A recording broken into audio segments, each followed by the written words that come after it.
Hi guys, Dorothy here, professional astrologer. Find me on the web, nhastrologer.com, for all kinds of professional services as an astrologer. Today I'm going to talk to you about the week that is August 27th.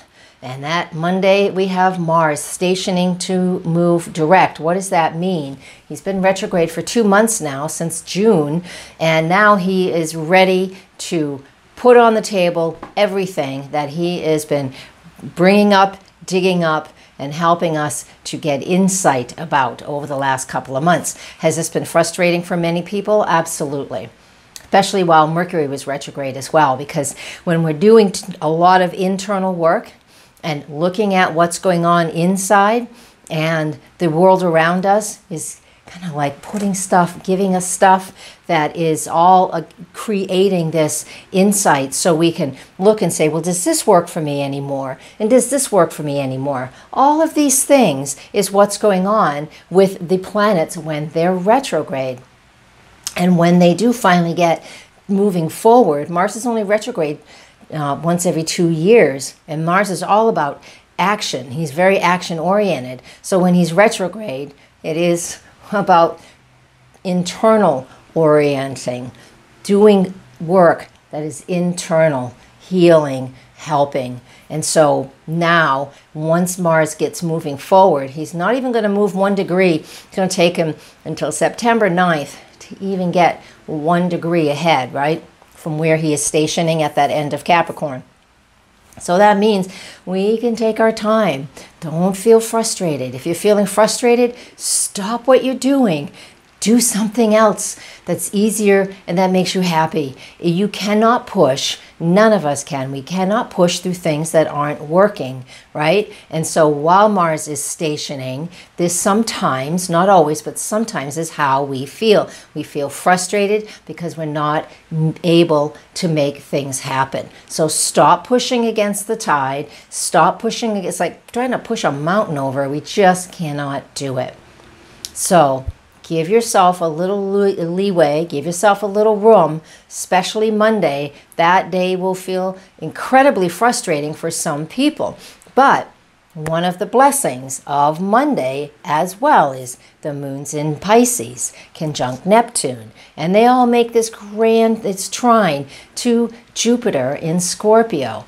This means if you're frustrated and life is giving you a pile of doo-doo, then now is the time. Today is the day where you can just stop what you're doing. Take a break. Take a nap. I'm copying Abraham now. I love Abraham stuff. Take a nap, take a break, go meditate, listen to some music, go for a walk. Whatever it is, we have the opportunity to get into our space, our healing space, our higher space, so we can get out of the frustration, because the frustration is going to do nothing but breed more frustration. Step out of it. Find the things that make you feel good, happy. For me, I love going to the ocean. Most of you know that. All my pictures are there, right? It's not too far from where I live, so I get to go there regularly because the ocean also is water. Scorpio, Pisces energy, all water. Do what is good for you if you're feeling that frustration, okay? That is all about Monday, but that also sets the tone for the whole week. Now, the moon will, let me grab my ephemeris, on Tuesday, the moon does enter the sign of Aries. And so Tuesday and Wednesday with the moon in Aries, we are going to, the shift with this is like we're going to see people's emotions. People are wearing their emotions on their sleeve. The moon is our emotions and how we are responding to things around us. We're emotional beings, right? In the sign of Aries, this is very selfish and very self-focused. So if you've been emotionally holding things down and holding things back, when the moon enters Aries, and it will be there for Tuesday and Wednesday, and there are no exact aspects on Wednesday. So this moon in Aries means be focused on what it is you want. You don't have to do it in a negative way. Some people will, and they just will blow up and have emotion. While others, we do it differently. But we're going to see that around us. People are going to be acting like young children, even no matter what their age. They're going to be acting like young children. We're going to have a lot of emotions because that is fire. The Aries energy is fire, and it's right there. We can't hold it back. So we can expect but Tuesday and Wednesday to be relatively emotional days.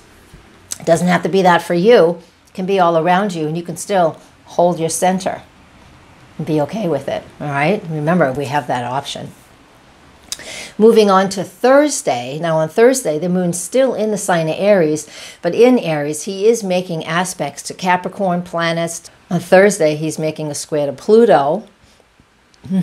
He's opposite Venus, squares Mars, and a trine to Mercury. What does this mean? This is a lot of action. Moon square Pluto is very deep, intense feelings. The trine to Mercury means we're able to communicate. We want to communicate. Problem with that is it can be very fiery. The moon in Aries, Mercury and Leo, both fire signs. It's a trine, but can be some heated conversations going on here, whether it's an excitable debate and you're really going back and forth with somebody and you're finding it very exhilarating and thrilling, or if you're having an argument with your significant other. Either way, this is how that energy can play out. What will it be for you? Venus is involved first thing in the morning, just around 8 in the morning, as the moon is in an opposition. No, it's at 7 in the morning, so the moon is opposite to Venus, and by the evening, the moon squares Mars. So if you do have an argument with somebody, doesn't mean everybody, but we can see that happening in the world around us, if it's not ours personally. We have that debate with a significant other, and then that Mars, the square to Mars, can help us to promote that action, right? What action steps do I need to take? It doesn't have to be negative. Sometimes we have to have words, things have to come to a head so we can see that there is a problem, because lots of times people hold their tongue and they don't really want to express exactly how they feel, and they wait until it gets to a boiling point and then kaboom. So let's not do that. If you're watching this ahead of time and you know you have something to say to somebody, you want to bring up something to a significant other, do it as soon as you see this, all right? You'll be much better for it. Now, let's move on to Friday the 31st. By now, the moon is in the sign of Taurus. It is exalted in the sign of Taurus, which means the moon in Taurus, we love. We want to be comfort. We want comfort. There we go. I'll say that better. We want to be comforted. We want the things that make us feel good, that make us feel happy, whatever that is for you. For some people, it's food. For some people, it's shopping. For some people, it's very earthy, right? So for some people, maybe we're going to go out into the garden all weekend. And I know it's late summer, but we can do yard work, clear the flowers, whatever you need to do. All of these things is the moon in the sign of Taurus, and we have that going on almost the whole weekend, Friday and Saturday. This is Labor Day weekend, so if you even have a day off, if you can get Friday off, a lot of people actually have Monday off, so if you can get a 4-day weekend going on here, you will really appreciate it and value it, because who doesn't value time off? We all do. So the moon in Taurus on Friday and Saturday, we're going to get to do what we love. We may clean up around our home. We may work on our gardens, our flowers. We may go shopping. We may go out to eat. We may make a lot of food. Whatever it is that feels wonderful, is yummy, is sensuous. This is the moon in the sign of Taurus. So really have a good, take good intentions and really take steps towards having a really wonderful, wonderful weekend.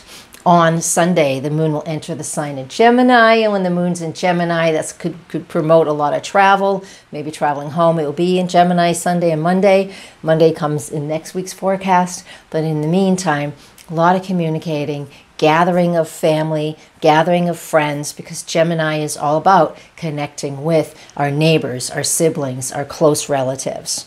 And it's all about communicating. So we're going to drive here to have a barbecue. We're going to go there. So Sunday is a moving day, a very movable day. If you're going to go home early from vacation, whatever it is for you, this is a really easy day for communicating and getting around. All right, so we started Monday with a wee bit of some tough stuff going on. It's going to linger through the week. We're still going to have Mars not really moving at all through this whole week. It's going to take another week after all of today, all of this week, before Mars gets moving. But we'll talk about that more later. So again, if you're feeling frustrated, stop pushing against what's frustrating you. move in a direction of where something is working well, all right, and get into that energy, and then the frustrated piece will release, and then you'll be able to get back to whatever was frustrating you, but from a clearer space, all right? That's what this whole week looks like and is all about. Please comment, please like, please share, please subscribe. Thank you very much, guys. Blessings. Namaste.